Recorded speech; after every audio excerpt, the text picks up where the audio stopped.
Ora viva, então sejam bem-vindos a mais um Caderno de Viagens.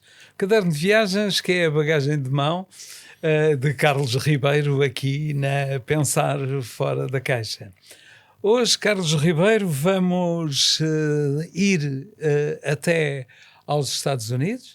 Vamos atravessar o Atlântico. Atravessar o Atlântico. Atravessar o Atlântico e atravessar praticamente metade, não é mais de metade dos Estados Unidos. Muito bem.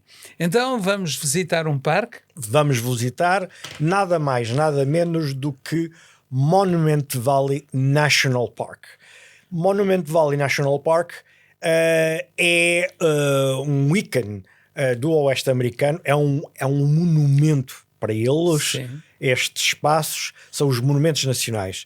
É ali que está o barroco, é ali que está o manuelino, é ali que estão os vários estilos que nós temos na Europa, que são, enfim, estamos a falar obviamente de uma forma que é projetar a força da natureza no esculpir da pedra e que depois nos faz o nosso cérebro imaginar este tipo de estilos arquitetónicos. Portanto, ora, os Estados Unidos é um país que vai fazer agora 200 anos, e 200 ou 250, eu peço desculpa, mas entre os 200 e os 300. Não, sim, entre os ok.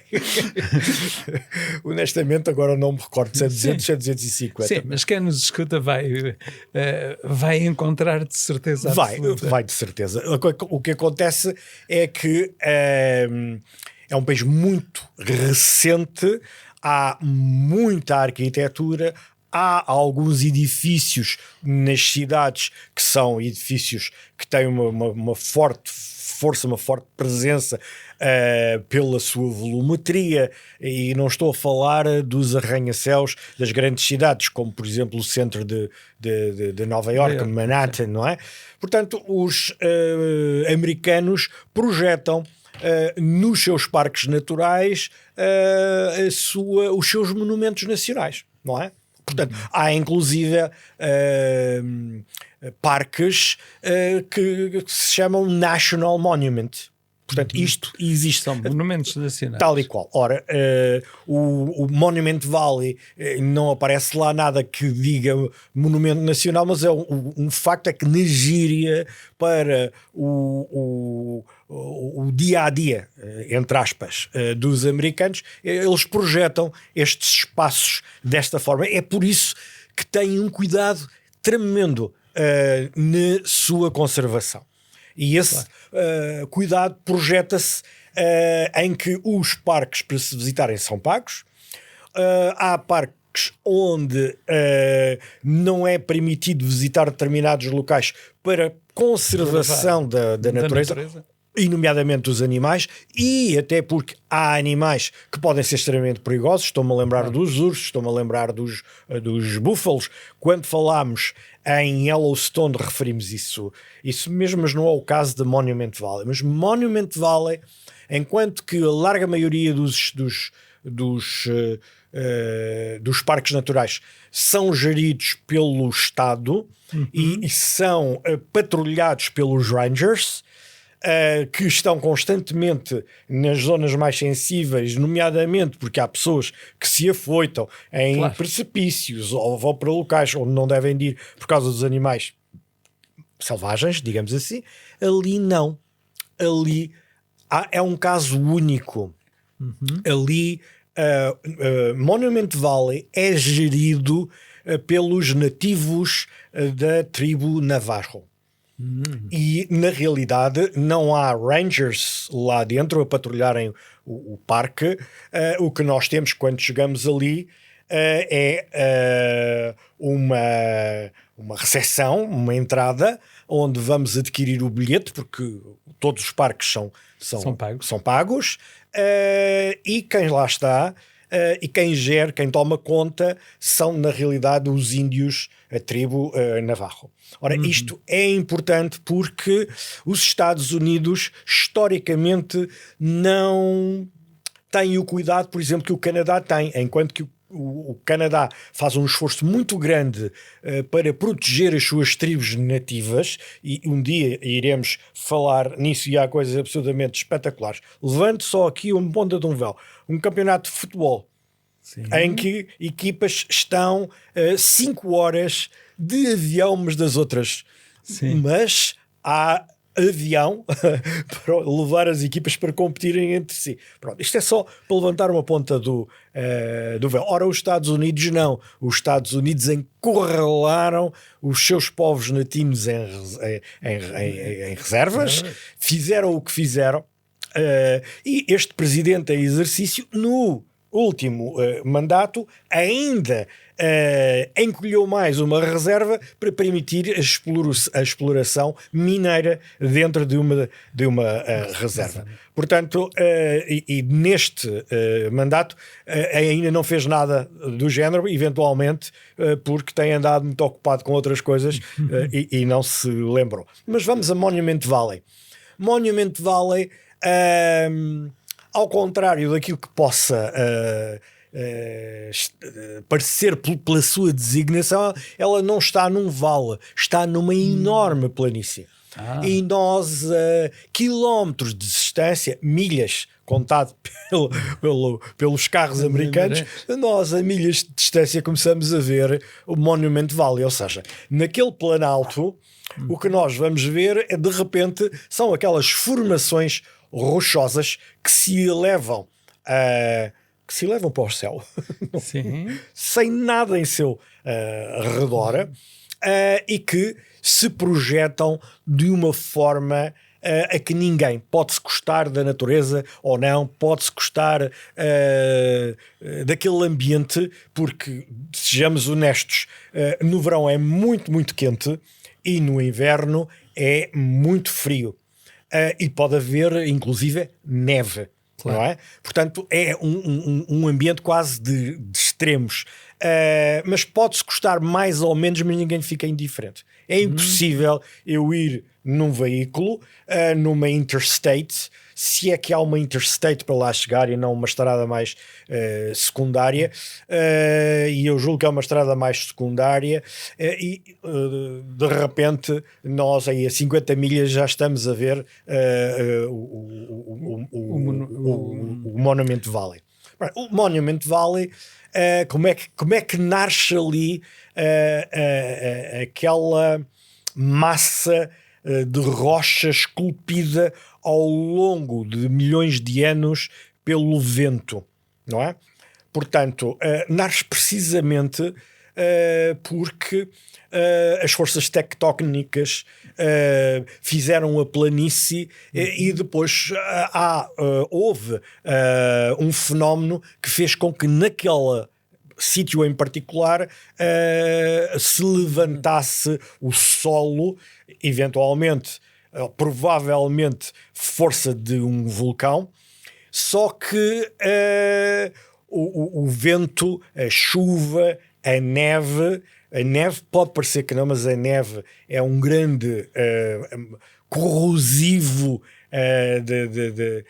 da montanha, porque depois com o gelo, portanto, com o gelo aperta, com o gelo vai ficando em água, e depois a água leva sedimentos, não é? Pronto. E então, ao contrário de, por exemplo, o Grand Canyon, que está cavado pela água no solo do deserto, e nós havemos de falar do Grand Canyon, aqui temos um fenómeno completamente contrário. Portanto, temos algo que se ergue e que está esculpido, como eu referia antes, pelos elementos, nomeadamente pelo vento. E nós vimos isso, por exemplo, no deserto do Saara. Portanto, também não é tudo lisinho, e temos colinas, serras, quase montanhas, e é a erosão dessas montanhas pelo vento e tudo isso que fabrica a areia que depois nós temos mais abaixo na planície. Ora, Monument Valley é extremamente conhecido porque o John Ford em 1956 realizou ali o primeiro filme. Ok? E o cinema, portanto, já lá fizeram quase 20 filmes. O cinema contribuiu de forma muito forte para promover, digamos assim, Monument Valley.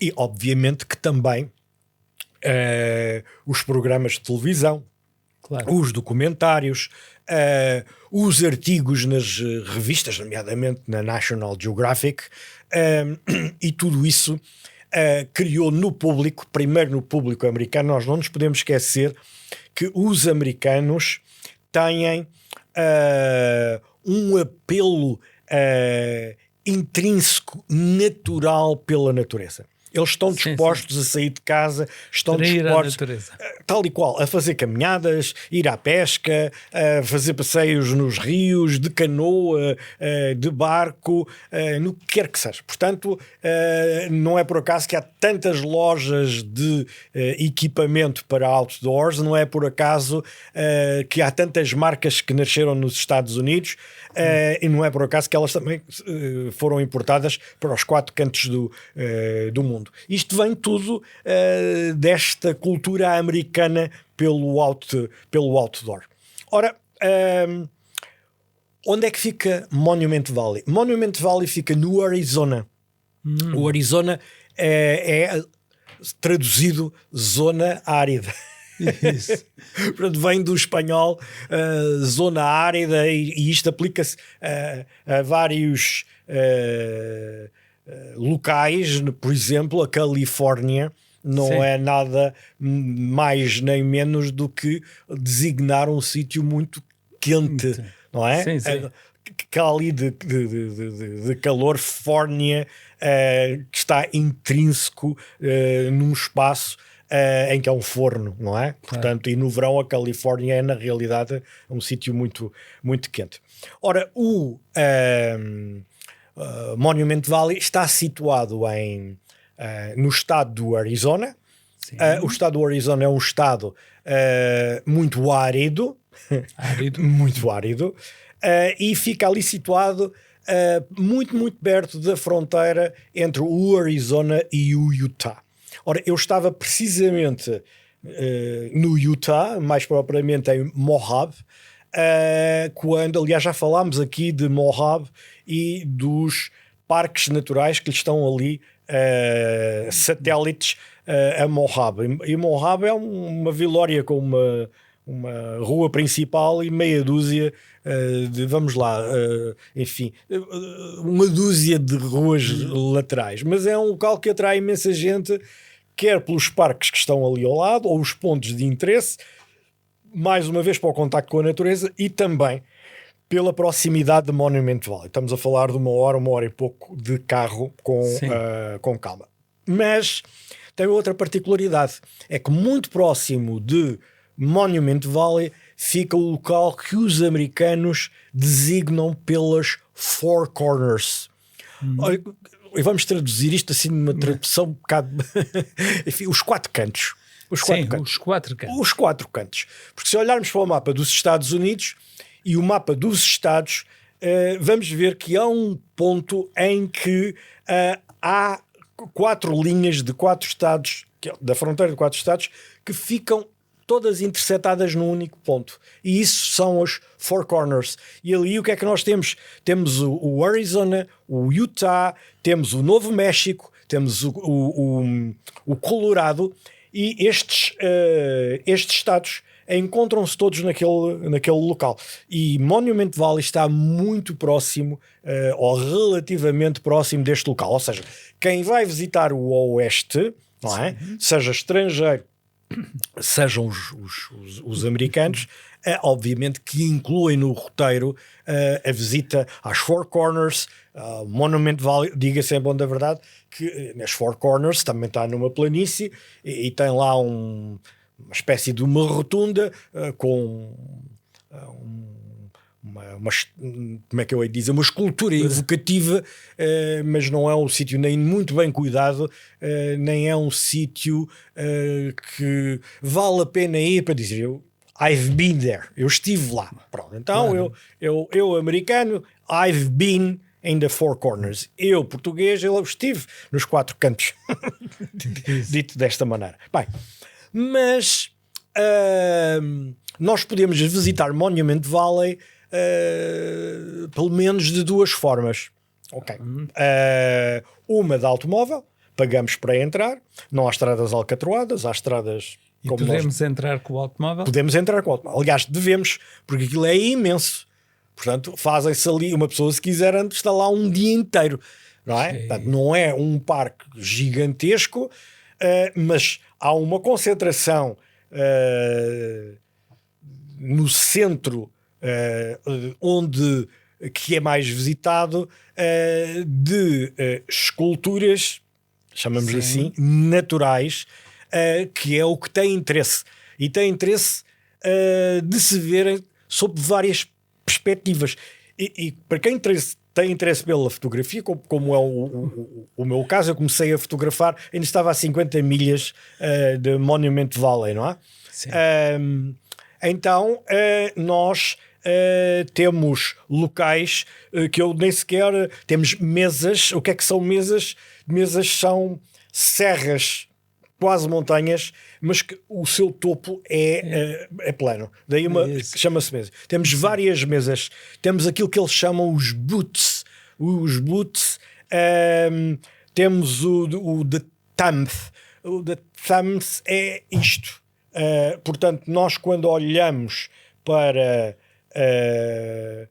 aquela massa rochosa, o que vemos é um polegar. Um polegar, não é? Daí eles chamarem-lhe de Thumb.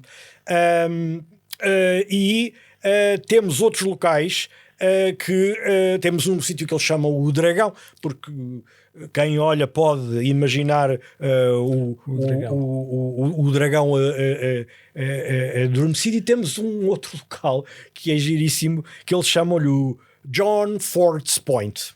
Então o que é o John Ford's Point?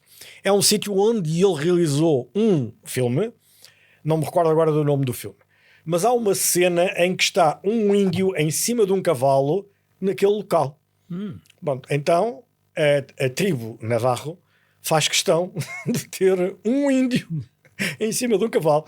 Não é uma escultura. Não é em escultura. Não é em escultura. Portanto, está um índio em cima do cavalo exatamente no local que foi filmado e, portanto, que recria aquela cena. E, portanto, o índio está vestido com as suas vestes tradicionais. O cavalo é um cavalo branco. Atenção, não é um cavalo qualquer, porque o cavalo que lá esteve era um cavalo branco, não é? E então no John Ford's Point nós... Claro que isto... O que é que isto projeta? Projeta que as pessoas tentam fotografar, portanto vão fotografar. Depois há outra forma de visitar Monument Valley, que é de avião. Há uma vista aérea. Uma vista aérea. E, portanto, há um avião que leva para aí umas, diria, 40 pessoas, que está fora do parque, numa zona onde existe um lodge, onde se pode comer, que tem também um motel, onde se pode, obviamente, dormir. E foi a primeira vez que eu vi uma pista em que a pista não era completamente plana. A pista era a subir. Ou seja, no meio de todo aquele espaço, houve o cuidado de fazer uma pista curta e o avião, quando arranca, depois de ganhar balanço, a pista ajuda-o a subir. E depois, quando ele dá a volta para aterrar, faz o inverso. Faz exatamente o inverso. Então, mas é um avião de pequenas dimensões. Não, é um avião que leva 40 pessoas, no mínimo. É um avião que leva 40 pessoas. Portanto, e tem horas marcadas e sai, julgo que é cerca de meia hora, 40 minutos. E o que é que ele faz? Ele vai rodear Monument Valley, vai permitir que as pessoas vejam, quem quer fotografa através da janela do avião, que, enfim, são fotos para recordar, mas é um ponto que atrai imensa gente e, sobretudo, há aqui um aspecto que eu gostava de frisar e para terminarmos. As crianças aprendem na escola sobre estes monumentos nacionais, que são os seus parques, e há parques, não é o caso, em que à entrada, quando se adquire o bilhete, é dado às crianças um roteiro para eles preencherem espaços em brancos ou para colorirem. Não é? Sim, portanto, muito interessante. Muito interessante. Pedagógico, portanto, e faz com que se divulgue o espaço. Portanto, e isto está, na realidade, na cultura norte-americana. Portanto, no nosso programa de hoje fica a sugestão, o convite para uma visita não só a Monument Valley, mas a todos os outros monumentos do Oeste americano. Muito bem. Obrigado, Carlos Ribeiro, por nos ter levado a um lugar muito interessante em que a natureza prevalece. Tal e qual. Em que a natureza prevalece. Por isso, olha, mais uma vez o agradecimento para quem nos acompanha. Marcamos encontro já na próxima semana com mais uma viagem, sabe-se lá onde, com fotografia, sem fotografia, mas com uma memória visual muito importante. Eu diria que agora é a altura de dizer you're welcome. Obrigado. E fica assim marcado o encontro deste caderno de viagens, que é a bagagem de mão de Carlos Ribeiro, aqui na Pensar Fora da Caixa. Até para a semana.